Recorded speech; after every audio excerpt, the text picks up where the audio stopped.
I'm doing our Christmas story. I'm going to veer off just a little bit. But one of the things that I was thinking about, one of the key players in this movie that we were talking about is the dad. And the dad in the movie is a hardworking guy, believe it or not. I mean, he's always doing something. If you pay attention to him, he does have his downtime. But for the most part, if he's not at work doing something, getting up in the morning, eating breakfast with his family, getting them, making sure everybody's getting ready to go off to school, whatever, he goes off to work. He has to thaw out the old O's. It's always froze up. Every morning, he says it would freeze up in the middle of summer, but he goes out, gets his car ready to go to work, or he's working on the furnace before he goes to work or whatever. He goes off to his job. You never really hear him complain about his work. He just goes and does his job. And guess what? He gets this package in the mail one day, or shipment crate, because it shows up, and it's got the word fragile, as he calls it, on the outside. He said, it must be Italian, because it's got fragile wrote on the outside. We know it means fragile. He worked hard, and he invested himself in that, and he was rewarded for it. And one of the things that stuck out to me is I've watched that movie, well, gracious, it comes on 24 hours, so you get the different things. But one of the things that sticks out to me, phrase-wise, is when the kids were at the flagpole determining whether something would freeze to it or not when it was that cold, as there was a dare made, and it was I triple dog dare you. Now, I'm not going to ask you to go out and find something cold and stick your tongue to it. I'm not going to do that. But I'm going to triple dog dare you to be the type of worker or the type of employee or employer today that would honor God. That's what I think that we're needing as much as anything in the world. As I've told you before, there was a dear lady in Nashville, North Carolina named Miss Mildred Catlett, and she had numerous conversations with me about different types of things. And one of them one day was that there was a young man that used to do some work for her husband, Sam, and said he was a hard worker. He was always there working and doing everything he could. And then he had a relative that came, and he needed some help. And so he said, well, if he's anything like his nephew, he said, I'm going to hire him to do something. And she says, and just so happened that he happened to be one of them people that wanted a job with all the work picked out of it. You know what I'm saying? In other words, I'll show up Friday, you give me the check, and we're good. I'll stay out of your hair, you stay out of mine. There's no expectation. And I think for some people, that's the way life is, and that's not what God intended for us when we consider our work relationships. As a matter of fact, the Bible says in Ephesians 6, verse 5, slaves, obey your earthly masters with respect and fear, with sincerity of heart, just as you would obey Christ. Now, we understand maybe some of us think we're slaves today, but we're not.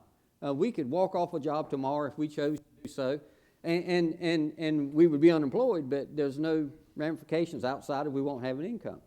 But what he really wants to do, we're talking about work today. I've got to get this thing, it feels like it's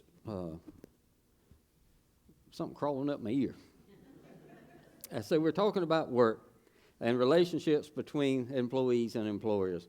And so as we think about that, we think about work in the concept and the aspect of paying bills and which way we're going to be able to get along in life and what we're going to be able to do. Maybe you've seen the bumper stickers, I owe, so it's off to work I go, or I'm so broke I can't even pay attention. We've seen those in the past. And I think some people even see work as maybe part of the curse for Adam and Eve's sin in the garden. But it wasn't, because God had given them things to do prior to them ever sinning, choosing to make that choice, that they were going to disobey God's command. I think if you were to calculate the hours of work from just say the age of 18 to 65, if you were working 40 hours a week, and say you got a good job and it gave you two vacation weeks out of the year, and then you retired at 65. I think for many of us now, if we're basing it off of when we can draw Social Security, that number's going up, isn't it? I think I'm going to be dead before I get a chance to get Social Security. My age limit keeps changing, it seems. But anyway, but if you were to do that, if you just work 40 hours a week, no overtime, and just those time that 18 to 65, age range, you're going to be working nearly 100,000 hours in your lifetime. That's a lot to do, isn't it? That is a lot to put out there in energy. And so I just want us to maybe consider today, if we're going to have to do it anyway, our responsibilities. First of all, as an employee, that we should be obedient. That's the way we've kind of been looking at these things over the last few weeks. Responsibilities, well, if it's in relationships with husbands and wives or children and parents or whatever the case, we have responsibilities. And as an employee, we have this responsibility of obedience to the people that employ us. You remember, even Ralphie's dad got up and had responsibilities every day to take care of his family and go and provide. And his wife stayed home and took care of the household. And again, that passage from Ephesians 6:5, it says, obey your earthly masters with respect and fear, with sincerity of heart, just as you would obey Christ. Now, for some people, we think we got to obey the person we work for out of fear because we're worried about losing our job. But if we do it with sincerity of heart and we have a respect for the people we work for, we don't have to worry about that aspect of it, do we? We do everything we can. What we do need to do is be able to recognize the responsibility and the authority of our boss. You've entered into a contract agreement. I can't tell you the number of times when I was managing at the dealership I worked at before I decided to leave to go to Bible college, and I'd have people every week, numerous times throughout the week, would come in. I'd like to apply for work, and they'd come in and fill out an application. Then you had those people who didn't really want a job, and they would say something like this. They'd walk in here and they'd say, you're not looking any help, are you? No, I don't think I'm looking any help today, but thank you. In other words, somebody sent me out, my wife sent me out to look for work, or my kids sent me out to look for work, or whatever the case is. I've got to go look for work. My parents sent me out to go look for work, but I don't want a job, so they come right out and tell you they don't want one by the way they ask the question. You're not looking for any help, are you? No, sir, I am not looking for any help. I appreciate you stopping by.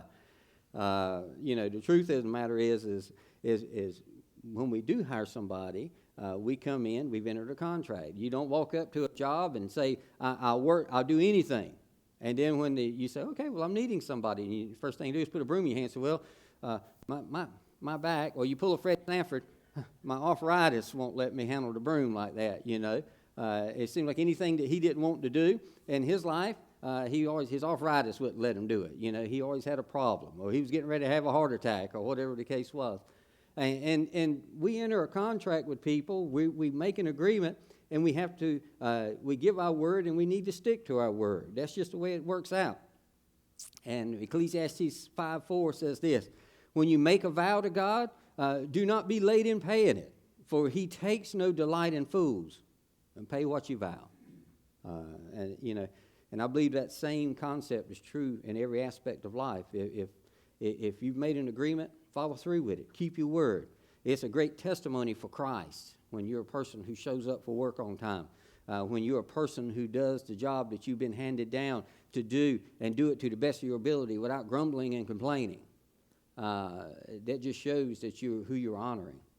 When I accepted Christ, when I was a person working in the shop for all those years, and then I accepted Christ, and I started moving forward in my relationship with Him, the people around me that worked with me, after just a short period of time, began to say, there's something different about you.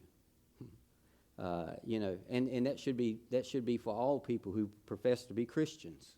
They should be able to go no matter where you are, no matter how hard the task, no matter what you've been asked to do, and do it in a way that would honor Christ, because it's such a great testimony for Him. We need to be committed to the people we work for. Here's what he says in that, remember in verse 5 of chapter 6, with sincerity of heart. You need to be committed to it. If we don't have a sincere heart about it, that word sincerity means singleness of purpose and motivation. We have to be sincere about whatever we do. If we don't, it's just going to be one of them things where you're going to be cast off like everyone else, and even your witness for Jesus will not mean anything to them. So you have to put your whole heart into it. You have to put your heart into the work. We also need to be willing to be able to pray for those people who we work for. Now, I know some of you may be praying for your boss on a daily basis. Maybe you say, Lord, please get them a promotion to another state. You're looking for somebody just to move on and get on somewhere. But the Bible tells us to pray for those in authority over us. How else will they ever change? if we're not praying and lifting them up. Ralphie's dad, he would go down into the basement and he'd work on the boiler that made their heat. And he was, as Ralphie said one day, he said, my dad would sound like he was speaking in strange tongues down there, working on that thing. Maybe he was praying, they didn't know. He said, but Ralphie called it a religious experience. And sometimes we do that at work, don't we? We need to be careful that we're not seen that way. We need to be consistent. And verse 6 says, in the early part of verse 6 in Ephesians 6 says, obey them not only to win their favor when their eye is on you, not only when they're watching you. You ever done that? Boss comes around, you're like, ooh, I got to get him. I'm finding something to do. And then when they walk away, say, okay, they're gone now. Their coast is clear. Don't do things. Be consistent in the way you live your life. Be consistent in the way that you're carrying out your business so that they know that I can depend on this person. There's people you work with where you know yourself right now, tomorrow when I get on my job, if I need something done, I know who I'm going to go to make sure it gets done. It don't matter if they're a co-worker or if they're a person if you're overseeing. You know the people you can depend on and those you most likely would never get it done or get it done on time. And so you need to be that same person when the boss is around as when the boss is on vacation. You need to be just as dependable and hardworking when their eye is on you as when you think nobody's looking. In the movie, A Christmas Story, Ralphie's dad received this delivery at home, this large crate, and when he saw it, you know what he said? He's digging all through. He's down in this box. He's throwing this straw or whatever is all in there, that packing material. And when he's looking around, and his wife says, what is it? What is it? And he finally gets, oh, there it is. And he sets it up. And his wife, especially in this era, a woman's leg in some type of fishnet stocking was just kind of very provocative. And where does he want to put it? He's like, clear the table in front of the window. We want everybody to see it. And so when he's getting, oh, you should see it from here, he would say. And she's like, and she's embarrassed even being in the house, She's afraid somebody's going to see her in there with it. And what happens when people always say, what in the world is that? And then he finally says, well, it's a major award. Now to start out with, everybody thinks it's gross and grotesque. It's maybe a little risque. And then when they find out it's a major award, he's so proud of it. He's worked, and his boss has recognized him for his hard work and his labor. And so as a result of that, now the people around, people say, what is that? And now his neighbors are saying, well, it's a major award. He won that from his work. His work don't you understand what a major award is? Now, we also understand later on there's a tragic accident. We never quite figure out what happened. There was just a shattering. It takes place in the living room. But neither way, we're not going to go into that. We're talking about why he was rewarded. Because he was consistent, probably, when he was, not only when the boss was around, but when the boss was gone. You're being watched. Look, you're being watched right now. I'm not the one watching you. God's watching you. That's the way it works. You're always being watched. And when you obey, when your people that you work for, you also obey in Jesus. That's what God desires for you. Here's what the latter part of verse 6 says.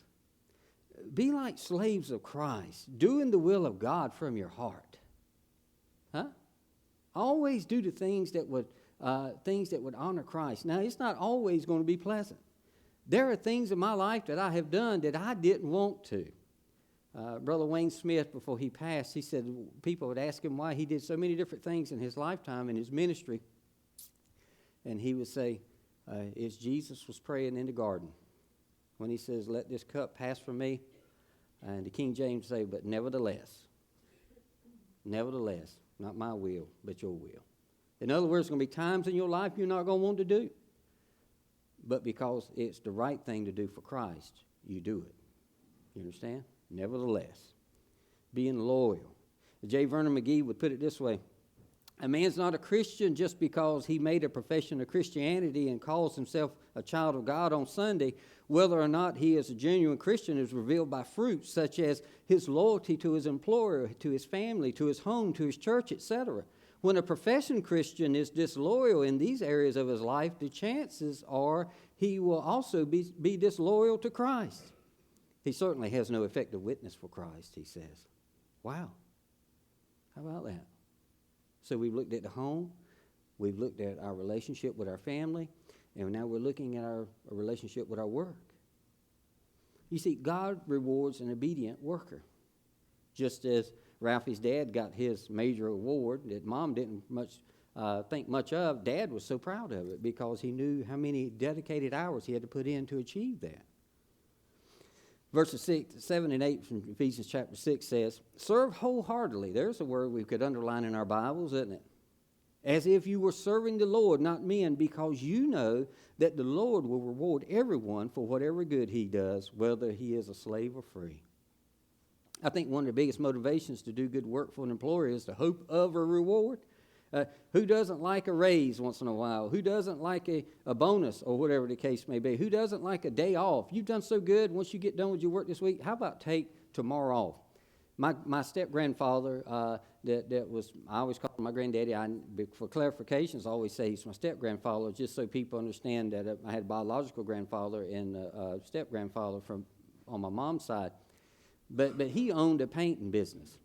And so as a result of that, he would tell his guys he didn't like to have to always work Fridays. And so what he would tell his people was, he said, if you get done with your job, if we finish this project Thursday evening, whatever time it is, or if it's Friday at noon, I'm going to pay you through the end of the day on Friday. So those guys would work much harder during Wednesdays and Thursdays to try to finish up, maybe work a couple extra hours each day so that they could have the Friday off with pay. You see, but he understood how people worked hard. He understood that would motivate them, not saying you got to get done, and plus you don't get to work Friday, you're going to lose a day. He said, I know, I'll pay you, but let's get done and do a good job. And then and a lot of times they had 3-day weekends because that's the way he motivated his people. He found a way to be generous with them. We'll talk about that in just a moment. And so we find that. And if we're trustworthy, we're honest, we're doing the things that would honor God, he's going to reward us. You can be a minister wherever you go.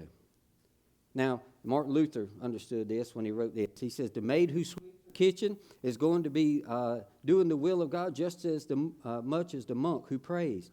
Not because she may sing a Christian hymn as she sweeps, but because God loves clean, or because God loves clean floors.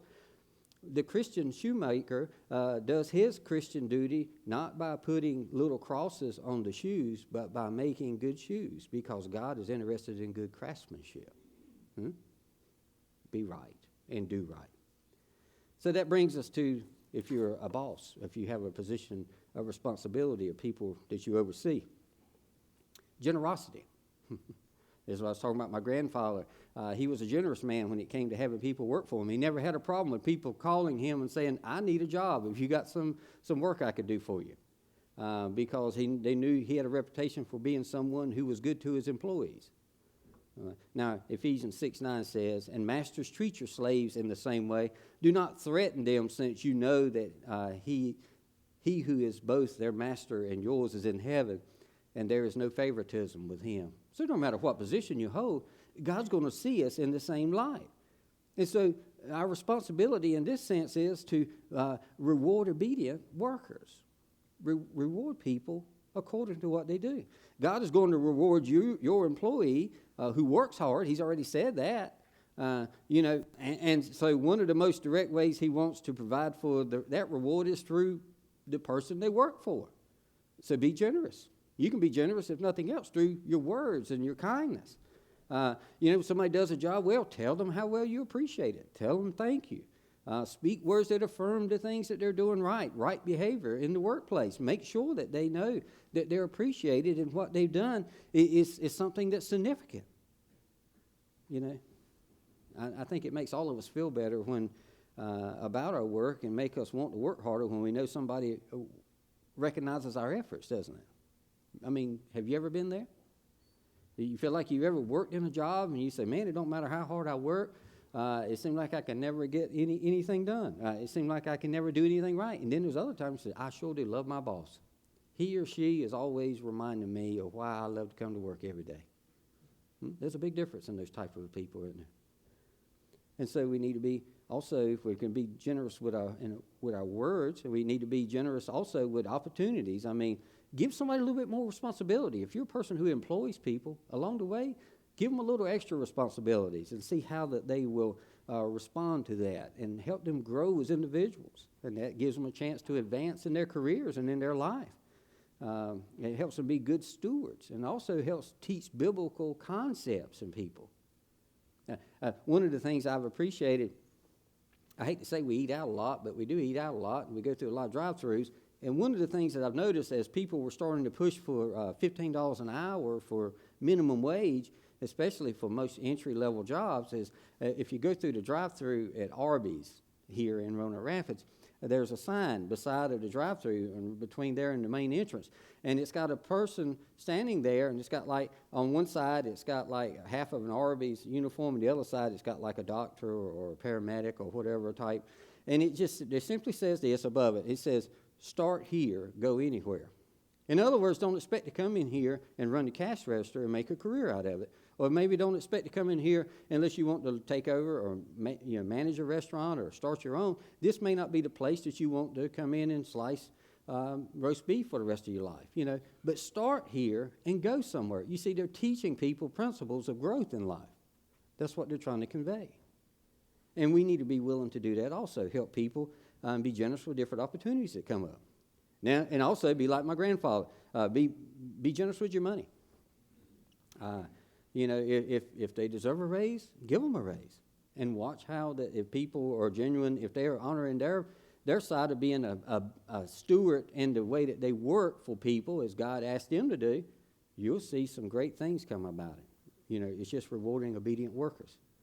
And then you're also going to have to be willing to forgive a few mistakes along the way. As we talked about last week in training, here's the thing about it. We've got to learn. We've got to learn to be the best that we can be in whatever we can do. We could line up 5 people that all do the same job. And out of those 5, even though they all had the same responsibilities and job title, there will be 1 or 2 that may excel above others. I could bring up some people up here that say could sing. And then you would go down the line and say, okay, choir, choir, choir. And you get to me, you say, you can go sit down. You understand what I'm getting at? That's the way it works. Even though I love to sing, I, by definition, can sing. I can read a little bit of music. I am not good. You understand what I'm getting at? And so as a result of that, no matter how hard I try, that was not a gift God gave me. But it doesn't mean if I was involved in that I don't give all of my energy and my effort to it.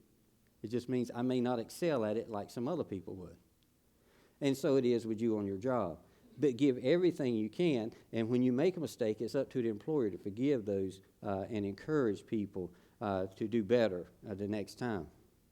Jesus called for a totally different type of leadership from his followers in Matthew chapter 20, verses 25 through 28. Jesus called them together and he said, you know that the rulers of the Gentiles lord it over them, and their high officials exercise authority over them. Not so with you. Instead, whoever wants to become greater among you must be your servant, and whoever wants to be the first must be your slave. Just as the Son of Man did not come to be served, but to serve and to give his life as a ransom for many.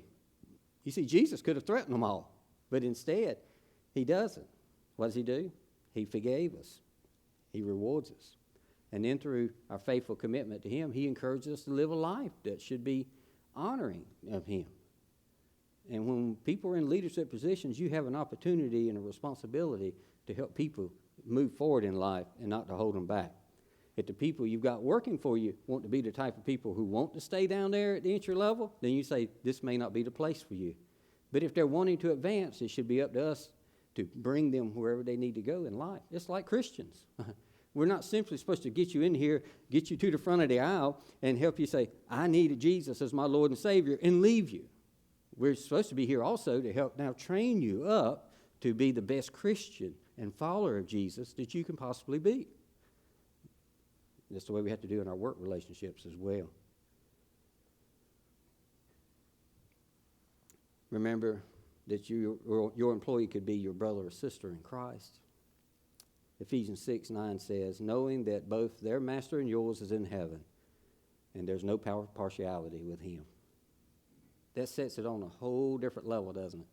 When I was placed in management in my prior career, I struggled with that for a while because I had followed the lead of bad management over me in the past. And I would always govern my decisions over, well, when I was doing so-and-so and when I had a boss, they always treated me this way, so I guess that's the way you only get anything done. And I found out that wasn't very effective. And then as I learned and as I grew as a Christian, I found a different way of approaching people and motivating them. And I had guys that would meet with me every morning. And then we'd have our production meeting every day. And then before we get started, I would ask anybody that wanted to pray could pray, or I would pray with them. If they wanted to step out, they were free to do so, but I would open our day with prayer. And then, this is not a preacher, this is just a coworker. And then we would move forward with our day. And it made such a big difference in the people that I worked with and those who worked under me versus the old way of doing things. You understand? God's always looking to develop us and move us in a different way. You see, on Sundays, as I mentioned earlier, maybe you're like Cousin Eddie in your family. But when we come here, we're all on the same footing. You know, that's just the way it works. We're going to sit around the same table. And neither one of us is going to be the head of the table. It's Christ is the head of the table. And we have to trust him. And we're going to have to say, am I living my life in a way that would honor him? You know, whether you run a multi-million-dollar corporation or you're the guy who dumps your trash every night, you're going to be, when you get here around God's table, you're on equal footing. And we need to be reminded of that. And so here it is. I triple dog dare you to be the best you can be, no matter where God has placed you in life. I triple dog dare you that if you are in the workplace, to give you an opportunity to be a follower of Christ and to honor Christ and to lead other people to him through the way that you're conducting yourself, whether you're one who is working or you're one that has to oversee people. Now, don't get me wrong, out in business, there's all kinds of things that take place. And you say, well, you don't understand. My line of work, there's one hand has to wash the other one, or one of them's going to stay dirty all the time. Well, that may be true, but you have to choose to do what's right. And people will know that you're the one that's going to choose what's right. But what you have to do is stand up and be a person who follows Christ. So if you're an employee, be committing yourself to working harder for the person or the company that you work for. And if you're an employer or a manager or somebody, you commit yourself to being as generous as you can to your people that work with you so that they can be thankful for an opportunity to work, and you can be thankful for their service. You know, maybe you won't get a big package in the mail this week or even in your lifetime from your employer with a fragile wrote on the outside of it. But you'll know if you've done all that God has asked you to do, that there is a reward laid up for you. And you can lay down at night knowing that I can rest well because I've done what God asked me to do. I have fulfilled my vow to him today to honor him in the way I live my life. How many of you every morning get up and before you leave the house say, God, help me honor you today. Be with me. Guide my steps. Help me to be a Christian. And then your first person you encounter that day is going to challenge the very prayer that you just met. Huh? You got a choice right there. God says, okay, I'm going to let you do it. Here's your challenge. You meet this obstacle. You're going to be tempted today. Here's your very first one of the day. Honor this, and I know the rest of the day will go well because you've chosen then to honor him, not let the day dictate the way that you will live your Christian life.